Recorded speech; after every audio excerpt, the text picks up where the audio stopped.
My landlord tried to illegally evict me, so I bought his building and evicted him instead. It started when Marcus raised my rent 40% with 2 weeks' notice. I'd been renting the same studio apartment for 3 years, always paid on time, never caused problems. The building was a dump, peeling paint, broken elevator, heat that worked maybe half the winter, but it was affordable at $800 a month, and I was saving every penny for my master's degree in social work. Market rates, Marcus said when I called to protest. His voice had that smugness of someone who'd had this conversation 100 times before. In the background, I could hear a TV blaring some talk show, and what sounded like a woman crying. I can't afford $1,120, I said, and 2 weeks isn't legal notice. Marcus laughed, a harsh sound that made my skin crawl. Legal notice? Kid, this is my building. I can do whatever I want. You don't like it, there's the door. Good luck finding another place you can afford in this neighborhood. I researched tenant laws all night, printing statutes and highlighting violations. Rent increases required 30 days notice and couldn't exceed 25% annually in our city. What Marcus was doing was completely illegal. At 8 a.m., I knocked on his penthouse door, the only unit he'd actually maintained. Through the doorway, I could see granite countertops and hardwood floors that gleamed. His coffee mug said, "World's best landlord" in Comic Sans font. He barely glanced at my legal documents. "Sue me," he laughed. "You think some broke college kid can afford a lawyer? I've been doing this for 20 years. Half my tenants don't even speak English well enough to fight back." He leaned against his doorframe, sizing me up like a predator evaluating prey. "Besides, maybe try the suburbs.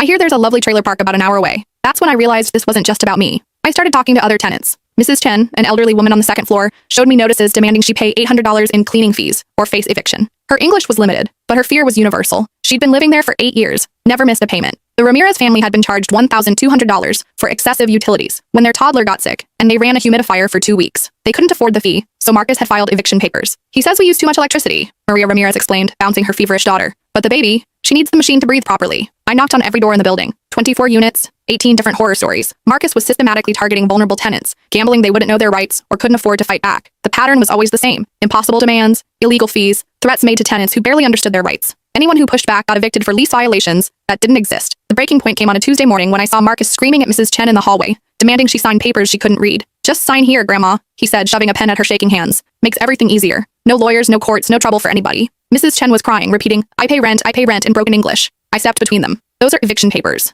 I told her in the little Mandarin I'd learned from a college roommate. "Don't sign anything." Marcus's face turned red. Up close, I could smell alcohol on his breath at 10 a.m. "Mind your own business or you're next." "Actually, this is my business," I said. "I live here, and what you're doing is illegal." He grabbed my arm, hard enough to leave fingerprint bruises. "You think you're smart? I'll have you out by Friday. Drug possession, noise complaints, property damage. I'll make up whatever I need to." That night, I called my grandfather. Pop had been a contractor for 40 years before retiring wealthy. He'd built half the subdivisions in our county, invested wisely, and taught me how predators operate. "How much would it cost to buy Marcus's building?" I asked. Pop was quiet for a long moment. In the background, I could hear him clicking around on his computer. "Why?" I explained everything. The illegal evictions, the fake charges, how Marcus targeted people who couldn't fight back, how he'd threatened to frame me for drug possession. "Send me the property records," Pop said. "Let's see what we're working with." 2 days later, Pop called back with information that changed everything. I couldn't fit what happens next in this short video. Watch the rest down below.